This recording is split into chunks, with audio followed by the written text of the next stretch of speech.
Olá, irmãos e irmãs, bem-vindos à quinta catequese sobre o Espírito Santo. Hoje falaremos a respeito do Espírito Santo na Igreja. Nosso Senhor Jesus Cristo, como nós bem sabemos, roga ao Pai que envie sobre a sua comunidade, sobre a sua Igreja, outro Paráclito, o defensor, o consolador, aquele que revelaria e recordaria toda a verdade e que sustentaria a Igreja, discípulos e discípulas do Senhor, no seu caminho histórico, um caminho marcado por muitas belezas, por muitas realizações, mas também por muitas dificuldades, muitas tribulações, muitas perseguições. O Espírito Santo sustentaria, dizia Jesus, de maneira que os discípulos do Senhor não precisariam nem preparar a própria defesa, se levados a tribunais, se levados ao julgamento, à execração pública. Nós, quando olhamos para a vida da Igreja, percebemos que nada se faz sem o Espírito Santo. Basta identificarmos as 7 ações, os 7 atos fundamentais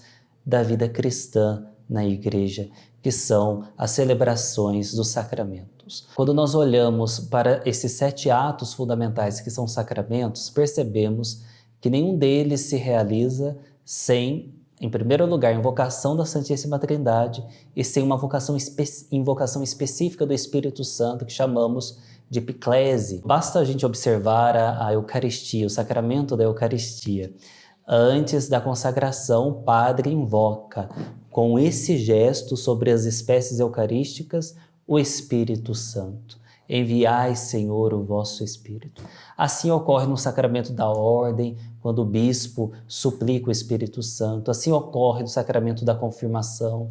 Assim ocorre no sacramento do matrimônio, na bênção nupcial. Assim ocorre em todos os sacramentos. O Espírito Santo age, opera, realiza a obra de maneira magnífica em cada ação sacramental. Disto, nós já percebemos que a Igreja está grávida do Espírito, plena do Espírito, cheia do Espírito Santo de Deus. Mas há ainda 3 aspectos, 3 dimensões a partir das quais nós podemos compreender a presença do Espírito Santo na vida da Igreja.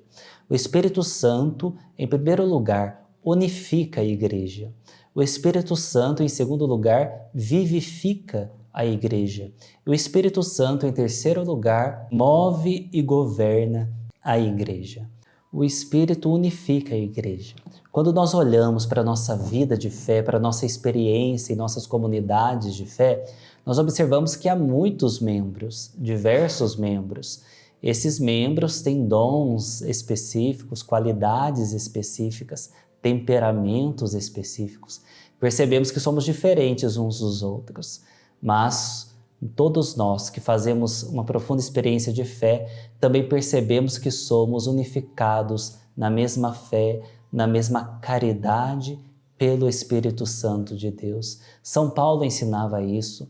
Através de sua eclesiologia do corpo de Cristo, São Paulo fez notar que apesar de muitos membros, nós somos unificados como o corpo é um, embora tenha muitos membros. E somos unificados graças a um princípio integrador. Esse princípio integrador na nossa vida humana nós chamamos de alma, que dá digamos assim, a coesão de todos os nossos membros. Na vida da Igreja, a alma da Igreja é chamada de Espírito Santo. O Espírito Santo é a alma da Igreja. Ele unifica a Igreja, é o princípio integrador da Igreja, de tal maneira que onde há o Espírito, há unidade, onde não há o Espírito, há divisão, de maneira que então o Espírito unifica a Igreja a partir de sua atuação como alma da Igreja. E como alma da Igreja foi o que, inclusive, o Papa Pio XII, na Mystic Corporis, definiu, citando o Papa Leão XIII, o Espírito Santo atuando como alma da Igreja é também o vivificador da Igreja. A alma é o princípio de vida. O Espírito Santo, portanto, é o princípio intrínseco de vida da Igreja, fazendo a Igreja ser diferente de qualquer organização social, de qualquer ONG. Por isso nós devemos sempre é nos recordar daquelas palavras do Papa Francisco no início do seu pontificado. Se nós, Igreja, não confessamos Cristo no Espírito, nós deixamos de ser a esposa do Senhor e não passamos a ser mais do que uma ONG, uma organização social. Pelo Espírito Santo, que unifica e vivifica a Igreja, nós encontramos um princípio intrínseco de vida. A Igreja tem vida desde seu interior porque está plena do Espírito Santo, diferente de uma organização sindical ou de uma organização não governamental. Essas organizações, essas sociedades, essas associações, normalmente têm o seu princípio de vida externo, é alguma finalidade, alguma causa externa que move essas organizações. Então, tais organizações estão fundadas, têm o seu sentido, o seu princípio de vida numa espécie de teleologia, de finalidade para a qual elas existem. A Igreja não. A Igreja tem o seu princípio de vida dentro de si, de tal maneira que ela já vive o dinamismo da sua finalidade, ela já vive o dinamismo daquilo que nós esperamos se consumar na plenitude de Deus no fim dos tempos. Por isso nós, na nossa vida cristã, não fazemos uma dissociação total, uma separação total entre a nossa vida presente e a vida gloriosa futura que Deus tem reservado para nós. Nós já vivemos na nossa vida presente usufruindo e gozando das alegrias futuras. É por isso que a nossa esperança, a esperança cristã, é uma esperança ativa, uma esperança que nos movimenta no presente. E aqui está também o terceiro aspecto, a terceira dimensão importante do Espírito Santo na Igreja. O Espírito Santo move e governa a Igreja. O Espírito Santo move e governa a Igreja através do conhecimento e do amor. Ele é o princípio de caridade na Igreja, e a Igreja é governada pela caridade, é governada pelo amor, donde também extrai o fundamento de todo o governo hierárquico na Igreja. Nós nunca devemos cair na tentação de separar, de opor uma Igreja do carisma e uma Igreja hierárquica, a Igreja do poder e a Igreja do Espírito. Não, o Espírito Santo governa e move a Igreja e ensina a toda a hierarquia da Igreja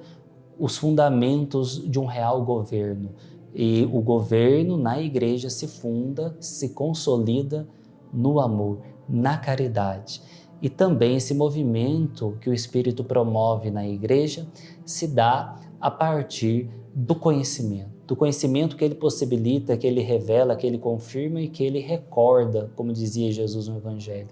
Através do conhecimento da verdade revelada, nós podemos nos orientar, caminhar, nos movimentar, tendo um rumo certo, com os olhos fixos em Cristo, sem nos desviar para quaisquer tipos de pensamentos, filosofias, ideias, doutrinas que estejam em oposição àquilo que Jesus revelou de maneira definitiva para nós, enquanto esteve conosco neste mundo, nesta terra, vivendo na carne, mas sempre guiado e atuando pelo Espírito. Assim, irmãos, irmãs, a Igreja vive do Espírito Santo. A Igreja é animada pelo Espírito Santo, é unificada pelo Espírito Santo e governada pelo Espírito Santo.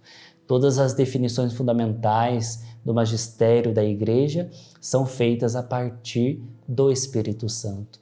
Os concílios que a Igreja já realizou ao longo de sua história, os concílios que ela poderá realizar também daqui para frente, sempre são eventos guiados, conduzidos pelo Espírito Santo. Assim como o Espírito Santo opera na Igreja enquanto Igreja Universal, ele também opera e realiza a sua obra em nós, discípulos e discípulas do Senhor. Não percamos tempo, aproveitemos a oportunidade que Deus nos dá de refletir, de conhecer mais sobre o Espírito Santo, para suplicar a sua graça, os seus dons, o seu mover em nós, para que Ele nos integre também por dentro, para que Ele nos vivifique, nos dê novo ânimo, para que Ele também direcione, governe, movimente as nossas vidas. Deus abençoe você e até a próxima catequese.